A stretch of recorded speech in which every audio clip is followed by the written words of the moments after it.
नमस्कार दोस्तों, स्वागत है आपका स्टडी फॉर एग्ज़ाम्स के चैनल पे। इस वाली वीडियो में हम देखने वाले हैं मेंटल एबिलिटी की पूरी एनालिसिस। ये पेपर हुआ था यूपी पुलिस एग्ज़ाम का 28 जनवरी 2019 को सेकंड वाली शिफ्ट में। ओके, इसमें हम 58 से लेकर पूरे 113 तक सब कुछ सारे सोल्यूशन सब देखेंगे यहाँ पे, और करेक्ट आंसर तो बताऊँगा ही, साथ साथ इसमें कुछ बहुत हिंट भी दूंगा आपको। इसमें क्वेश्चन नंबर 58 से हम लोग स्टार्ट करेंगे। ये आपका डायरेक्शन एंड सेंस से है। इसमें जो आपका फाइनल आंसर आएगा वो आएगा 100 फीट। गाइस, इसमें कुछ नहीं करना, ये सिर्फ टाइम वेस्ट करने के लिए इतना लंबा दिया हुआ है। सिर्फ और सिर्फ एक डायग्राम पर आप रिलाई कर सकते हैं, और साथ ही साथ इसमें पाइथागोरियन ट्रिपलेट का भी यूज़ करना है। 6, 8, 10, 3, 4, 5 वगैरह वगैरह। तो यहाँ पर 60, 80 देन 100। ठीक है, नेक्स्ट क्वेश्चन देखता हूँ 59। गाइस, ये भी आपका डायरेक्शन एंड सेंस से है। इसमें आपको फिर से डायग्राम पे ही रिलाई करना है, और आखिरी में आपको फाइनल आंसर चेक करके टिक करना है। तो इसीलिए यहाँ पर आंसर आने वाला है 8 फीट। ओके, नेक्स्ट क्वेश्चन देखते हैं। गाइस, ये आपका ये स्टेटमेंट और कंक्लूजन से रिलेटेड है। स्टेटमेंट नंबर 1 में पढ़ता हूँ, domestic demand has been increasing faster than the production of wheat. यानी कि जितना वीट आपका प्रोड्यूस नहीं हो पा रहा, उससे ज़्यादा तो यहाँ पर डिमांड बढ़ती चली जा रही है उसकी। ओके, इसीलिए कंक्लूजन नंबर 1 यहाँ पे लिखा हुआ है, domestic demand must be reduced. Obvious सी बात है, डिमांड आपको रिड्यूस यहाँ पे करनी पड़ेगी, अदरवाइज इतनी ज़्यादा पॉपुलेशन को हम हैंडल ही नहीं कर पाएंगे। ठीक है, दूसरा वाला कंक्लूजन है, we should export wheat. No, ये गलत है, क्योंकि डिमांड हम खुद की तो पूरी कर नहीं पा रहे हैं, दूसरों की चलें पूरी करने, जो कि यहाँ पे गलत है। इसलिए सिर्फ और सिर्फ कंक्लूजन 1 यहाँ पर सही होना चाहिए, option number A. Next question देखते हैं 61। ये भी आपका स्टेटमेंट और आर्ग्यूमेंट से रिलेटेड है। सबसे पहला स्टेटमेंट यहाँ पे, should mid day meals in a government school be stopped. यानी कि गाइस, आजकल आप लोग देखते होंगे गवर्नमेंट स्कूल में मिड डे मील वाली स्कीम चलती रहती है, स्पेशली यूपी वगैरह में। ठीक है, तो ये क्या इसको बंद कर देना चाहिए, ये यहाँ पे स्टेटमेंट है। तो इसका आर्ग्यूमेंट यहाँ पे दिया जा रहा है कि no, it provides at least 1 meal to the under privilege children. मतलब जितने भी ऐसे चिल्ड्रन हैं जो कि खाना अफोर्ड नहीं कर पाते हैं, उनको एटलीस्ट एक टाइम का तो रिलैक्सेशन मिल रहा है। दूसरी बात है यहाँ पर, yes it provides wrong incentive to attend the school. देखिए गाइज, यहाँ पर दोनों स्टेटमेंट रॉन्ग है, क्योंकि पहली बात तो आप ये समझिए कि जो बच्चे खाने से वंचित रह जाते हैं वो गवर्नमेंट स्कूल कैसे अटेंड कर सकते हैं। दूसरी बात ये है कि खाना खाना कोई गलत इंसेंटिव तो हुआ नहीं, इसीलिए neither of these are correct. ठीक है, तो ऑप्शन नंबर यहाँ डी जाएगा। नेक्स्ट क्वेश्चन देखते हैं 62। ये भी हमारा रिलेटेड है स्टेटमेंट और कंक्लूजन से। पहला स्टेटमेंट यहाँ पे, स्टूडेंट्स नहीं, all the students in a class are bright. दूसरा यहाँ पे, X is not bright, some of the students are not bright. तो ऐसा तो बिल्कुल भी नहीं है, क्योंकि सारे स्टूडेंट को यहाँ पर ब्राइट बताया गया। देखिए, समझने वाली बात इन क्वेश्चंस में होती है कि आप स्टेटमेंट से भटके नहीं, उसी पर आप स्टिक रहें। ठीक है गाइस, दूसरा स्टेटमेंट यहाँ पर, एक्स मस्ट वर्क हार्ड। तो यहाँ पर वर्क हार्ड करना या ना करना, ये तो पहले ही स्टेटमेंट से बाहर है, तो ये तो होगा नहीं।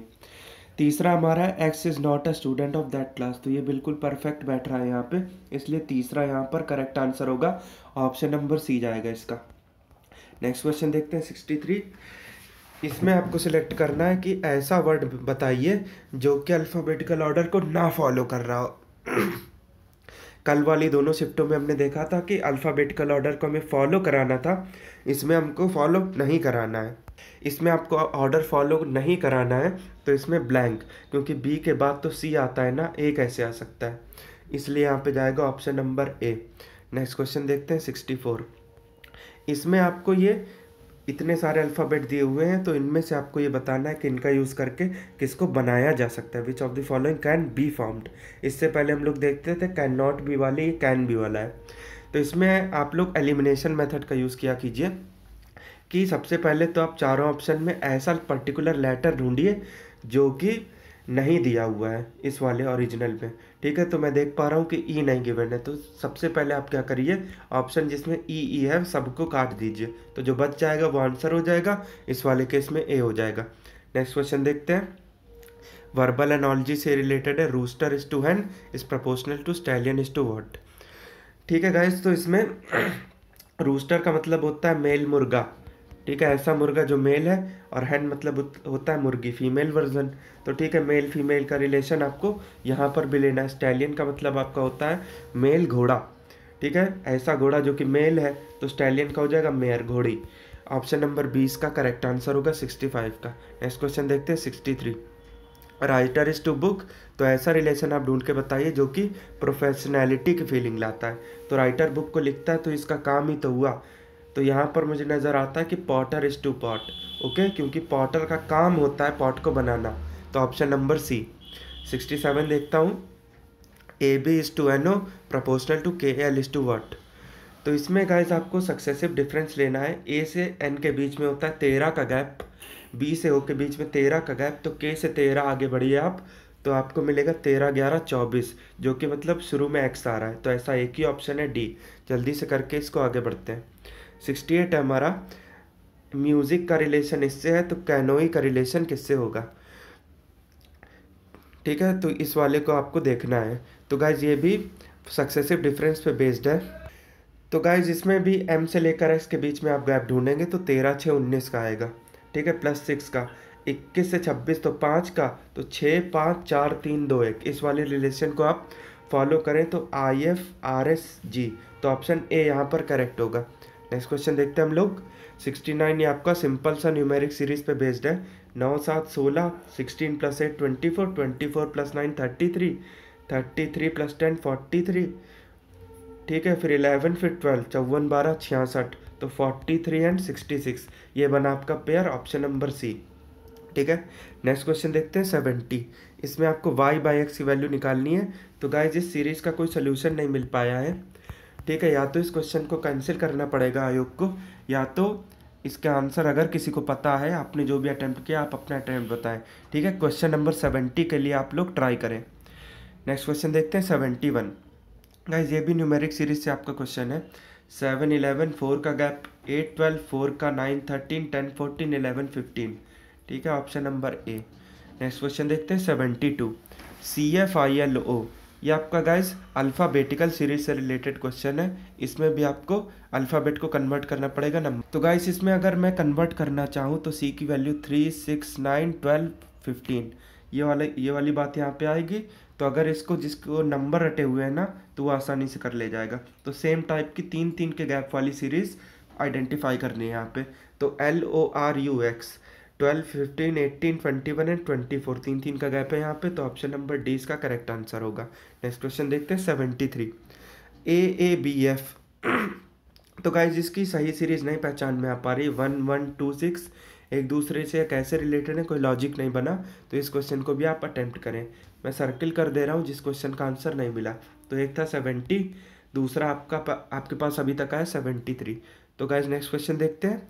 ये आपका एनोलॉजी से रिलेटेड है। AZYB -WD, इसके बाद फिर से डैश। तो गाइज इसमें आपको 27 का पेयर बनाना है, मतलब sum of the alphabets must be 27। ठीक है, AZYB फिर CX और EV आएगा आखिर में। ठीक है, तो ऐसा ऑप्शन मुझे दिखाई पड़ रहा है यहाँ पे, CX EV, option number B. Okay, 75 देखते हैं हम लोग। ये भी आपका स्पेशल टाइप का डायरेक्शन सेंस का क्वेश्चन है। इसमें आप लोग क्या करिए, इस वाले पैटर्न को पकड़िए, उसके बाद सिंपल से इंस्ट्रक्शन को फॉलो कीजिए। जैसे ही आप इंस्ट्रक्शन को फॉलो करेंगे आपका एक डायग्राम आ जाएगा, और उसको देखते ही आप आंसर यहाँ पे बता पाएंगे। तो ये आ जाएगा इसका साउथ ईस्ट। ठीक है, साउथ ईस्ट इसका करेक्ट आंसर होगा, ऑप्शन बी। नेक्स्ट क्वेश्चन देखते हैं 76। गाइज ये भी आपका रिलेटेड डायरेक्शन एंड सेंस से। इसमें आपको दिया हुआ है कि one morning X start walking towards the sun, मतलब वो सूर्य की तरफ सुबह में चलता है। तो गाइज एक बात आप लोग याद रखिए कि सूर्य हमेशा ईस्ट में उगता है, तो वो बंदा कहाँ चल रहा होगा, ईस्ट की तरफ। ठीक है, इसी बात को ध्यान में रखते हुए आप इसको फर्दर कंटिन्यू करेंगे तो आप पाएंगे कि आखिर में वो नॉर्थ की तरफ बढ़ रहा था। ठीक है, इस तरीके से। तो ये आंसर आ जाएगा इसका north, option number A. Next question देखते हैं हम लोग 77। तो गाइज ये 77 आपका ये भी ब्लड रिलेशन से रिलेटेड, ऐसे क्वेश्चन काफ़ी आए थे पिछले एनालिसिस में, मैंने बताया था। तो इसमें भी आपको सिंपल से इंस्ट्रक्शन को फॉलो करनी है, और इसमें इस वाले पॉइंट को पकड़ लेना है। ठीक है, तो सबसे पहले आप इसमें क्या करिए कि ट्री डायग्राम बनाइए इसके लिए, उसके बाद एक एक करके ऑप्शन को सेटिस्फाई कीजिए। इसमें आप लोग समय बचाने के लिए ये कर सकते हैं कि C% D यहाँ है, C% D यहाँ है। तो अगर ये दोनों गलत, एक गलत हो जाता है ना तो दूसरा भी ऑब्वियस सी बात है गलत हो जाएगा। सेम का आप इनके लिए कर सकते हैं। तो फिलहाल मैं यहाँ पर सिर्फ आंसर बताऊंगा, 77 का पार्ट नंबर सी जाएगा। नेक्स्ट क्वेश्चन देखते हैं 78। इसमें आप बिना ट्री डायग्राम बनाए भी कर सकते हैं, इजी क्वेश्चन है ब्लड रिलेशन का। तो इसमें you are my sister's husband father in law, यानी कि आप मेरे जीजा के ससुर हो, तो मेरे तो पिताजी हुए ना, तो D is the father of C, option number C. ठीक है, 79 में हम लोग देखते हैं वीन डायग्राम से रिलेटेड है।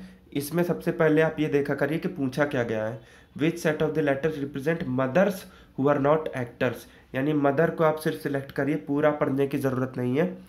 तो मदर का मतलब यहाँ पे आ जाएगा रेक्टेंगल, और ये एक्टर का मतलब यहाँ पे आ जाएगा, एक्टर का मतलब, एक सेकेंड सॉरी। तो गाइज इसमें आपको ऐसा, पहली बात तो रेक्टेंगल चूज़ करना है जिसमें सर्किल इन्वॉल्व ना हो। फिर से बता दूं मैं, ऐसा रेक्टेंगल चूज़ करना है जिसमें सर्किल आपका इन्वॉल्व नहीं होना चाहिए। तो ऐसा मुझे सिर्फ जी अल्फ़ाबेट नज़र आता है, जो कि ऑप्शन नंबर बी है। ओके, समझ गए आप। नेक्स्ट क्वेश्चन देखते हैं हम लोग 80। इसमें आपसे फिर देख लीजिए कि पूछा क्या गया है, हर्बीवोरस वुल्फ्स और टाइगर्स ये एक दूसरे से कैसे रिलेटेड है। तो पहली बात तो ये कि वुल्फ्स और टाइगर्स ये दोनों ही कार्निवोरस है, मतलब मांसाहारी हैं। और ये आपके हर्बीवोरस ये तो कहीं से नहीं है, और प्लस वुल्फ्स और टाइगर्स एक दूसरे से रिलेटेड नहीं है। तो मुझे 3 ऐसे सर्कल चाहिए जो एक दूसरे को ना तो टच कर रहे हो ना तो इंटरसेक्ट मार रहे हो, तो option number A. Next question देखते हैं 81। ये आपका सिंपल सा डीआई से रिलेटेड है, इसमें आपको कोई कैलकुलेशन परफॉर्म करने की ज़रूरत नहीं है, सिर्फ आप पढ़िए कि पूछा क्या गया है। On how many days was the number of ticket sold less than the previous day, मतलब ऐसा आपको नेगेटिव स्लोप यहाँ पे चाहिए। कल वाले क्वेश्चन में मैंने बताया था कि आपको पॉजिटिव स्लोप ढूंढना है, यहाँ पर ढूंढना है नेगेटिव स्लोप। तो कितने हैं, 1 और 2। ठीक है, एक ये वाला एक ये वाला। ठीक है, तो ऐसे 2 स्लोप मुझे मिले, option number C. Next question देखते हैं 82। अगेन ये आपका डेटा इंटरप्रिटेशन से रिलेटेड है। तो इसमें गाइज आप फिर से डिफरेंस निकालेंगे ई और सी के बीच में, तो बाकी को आपको देखने की ज़रूरत नहीं है। ई का क्या मतलब है यहाँ पे 50, और यहाँ पे सी का क्या मतलब है 300, डिफरेंस आया 250, option number B. Next question देखते हैं 83।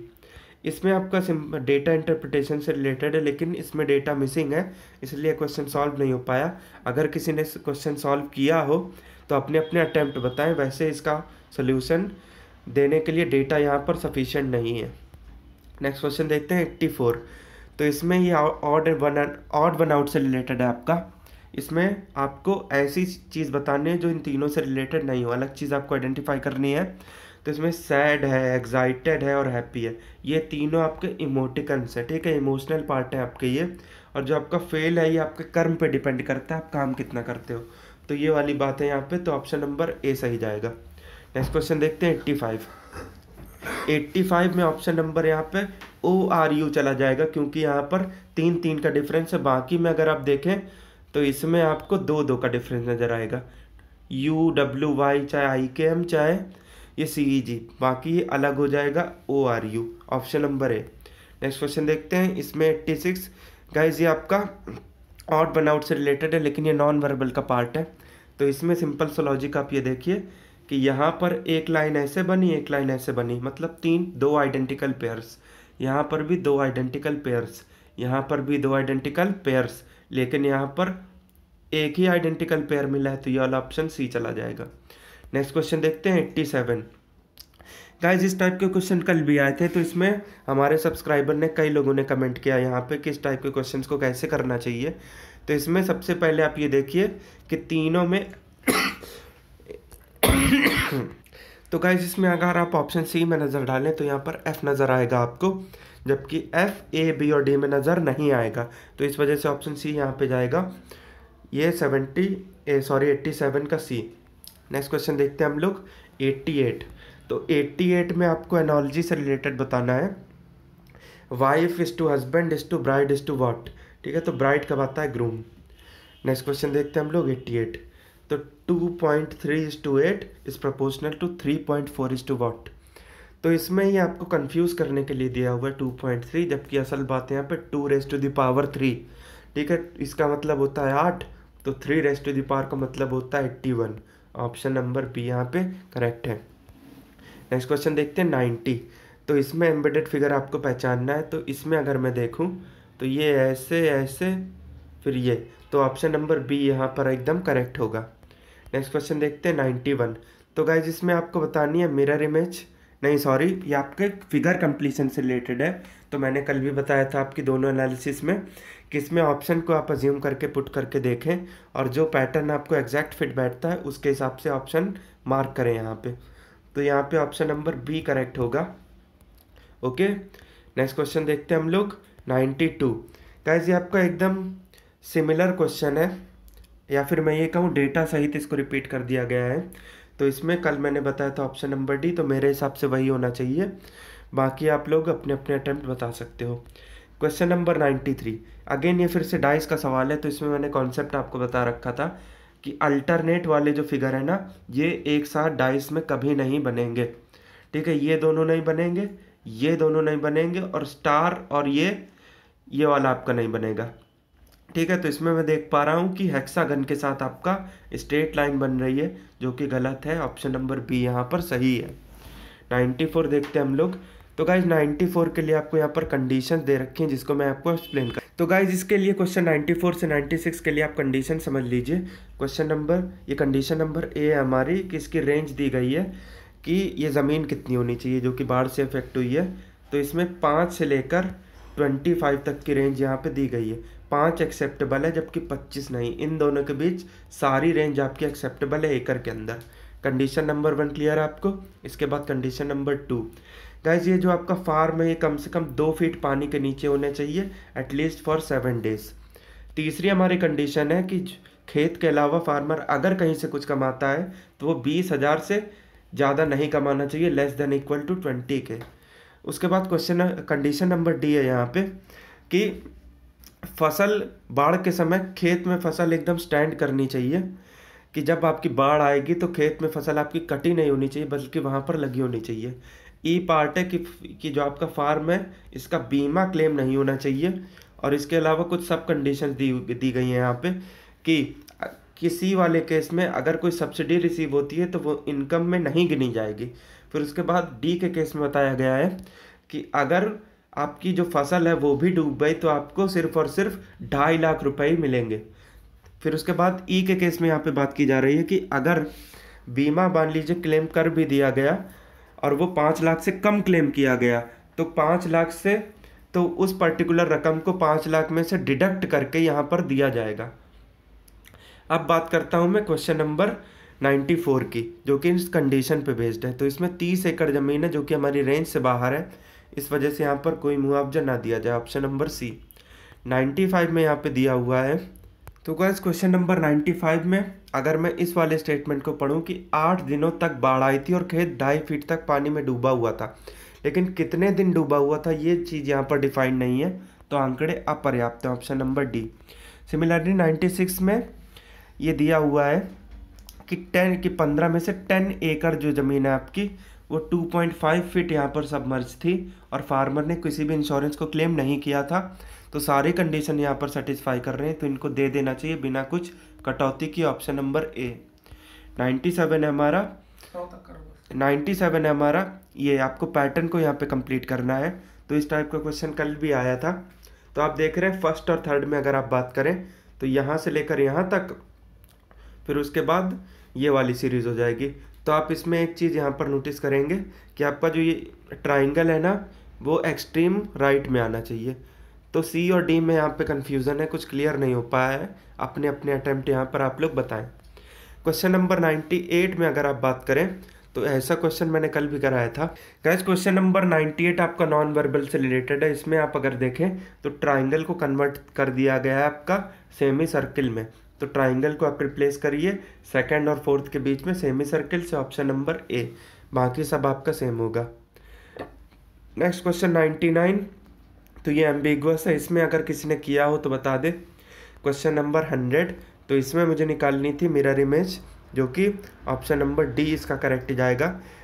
जिस किसी को मिरर इमेज की ट्रिक जाननी है वो हमारे चैनल को सब्सक्राइब करें, यहाँ पर कंप्लीट कोर्स अवेलेबल है। नेक्स्ट क्वेश्चन देखते हैं यहाँ पे 101। तो इसमें ये पेपर कटिंग से रिलेटेड है। ऐसे सवाल एसएससी वगैरह में काफ़ी आते हैं, तो ऑप्शन नंबर सी यहाँ पर सही है। 102 की अगर मैं बात करूं तो मैं बार बार बोलता हूं कि आप लोग इन वाले क्वेश्चंस की प्रैक्टिस कीजिए। तो यहाँ पर VO इनिशियल है और फाइनल 2 लेटर आपके ES है। नहीं सॉरी, ये फिर से मैं कंफ्यूज हो जाता हूँ बार बार इसमें। ये डिक्शनरी वर्ड से रिलेटेड है, इसमें आपको सबसे पहला लेटर निकालना है, तो वोल्ट मीटर यहाँ पर करेक्ट होगा। ठीक है, ऑप्शन नंबर यहाँ पे जाएगा डी। नेक्स्ट क्वेश्चन देखते हैं इसके बाद 103। तो हाँ, मैं इसी सीरीज़ की बात कर रहा था। ऐसी सीरीज़ आजकल काफ़ी कॉम्पिटिटिव एग्जाम में जाती हैं। तो इसमें CE आपका जो सेकंड लास्ट है वो फाइनल के 2 वर्ड है, तो यही आपका इनिशियली आ जाएगा, सेंचुरी इसका करेक्ट आंसर हो जाएगा। सिमिलरली हम लोग देखते हैं क्वेश्चन नंबर 104। गाइस ये आपका सिंपल सा आपको कन्वर्ट करना है अल्फ़ाबेट को न्यूमेरिक में। तो इसमें आप देखेंगे इसका इनिशियल है ई का मतलब होता है 5, जी का मतलब होता है 7 यानी +2, फिर 7 से हो गया 13, 13 मीन्स M, तो +6, फिर +2, फिर +6, तो ऑब्वियस सी बात है U के बाद +2, दैट मीन्स W से शुरुआत होगी यहाँ पे। ठीक है, तो ऑप्शन नंबर डी चला जाएगा इसमें। नेक्स्ट क्वेश्चन देखते हैं 105। तो गाइज ये थोड़ा अलग टाइप का क्वेश्चन है। इसमें अगर आप देखें तो M यहाँ पर एकदम एक्सट्रीम राइट में है, इसके बाद ये पोजीशन अपनी शिफ्ट करता हुआ यहाँ पे आ रहा है। ठीक है, यहाँ पर सेकंड लास्ट हो गया, यहाँ पे थर्ड लास्ट, यहाँ पे फोर्थ लास्ट, यहाँ पे पहले के बाद दूसरा हो गया। तो अगले में M सबसे पहले आएगा, बाकी सब जगह W आएंगे। तो ऐसा ऑप्शन यहाँ पर बी नज़र आ रहा है जो कि सही है। क्वेश्चन नंबर 106 है यहाँ पे। गाइस ये भी सिंपल सी आपकी न्यूमेरिक सीरीज़ है, माइनस से कंफ्यूज मत होइए आप। इसमें आप 1.9 का डिफरेंस आप लेते रहिए, तो -7 + 1.9 - 5.1, ऑप्शन नंबर डी। 107 है हमारा, ये कैलेंडर से रिलेटेड है। इसमें दिया हुआ है कि 4th day of the month is Friday, मतलब 11 फिर 18 फिर 25, तो 25 भी आपका फ्राइडे होगा, लेकिन 25 में +8 आप करेंगे तो आपका यहाँ पर मंडे आएगा, option number D. Next question देखते हैं 108। तो ये गाइस भी काफ़ी एम्बिगुअस क्वेश्चन है, मैं इसको सर्कल करता हूँ यहाँ पे, तो इसका भी आंसर आप कमेंट बॉक्स में लिखिए।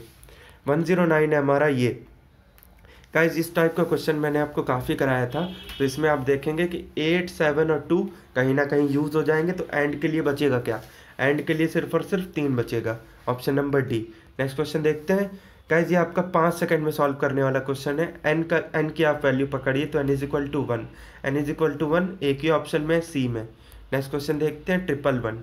तो 111 में जैसी इंस्ट्रक्शन दी गई है आप वैसे इसको फॉलो कीजिए और बॉड मास को ध्यान रखिए, तो आपका आंसर आ जाएगा 33, option number C. Guys 112 question है हमारा, ये भी उसी से रिलेटेड है। गाइस इस वाले क्वेश्चन में आप सिर्फ गैप देख लीजिए, तो -2 का डिफरेंस आ रहा है सक्सेसिव, तो H - 2 F O - 2 M, तो FM में आपको देखना है ऑप्शन नंबर बी। ठीक है, क्वेश्चन नंबर 113 जो कि इस प्रोबेबली स्लाइड में लास्ट क्वेश्चन है यहाँ पे।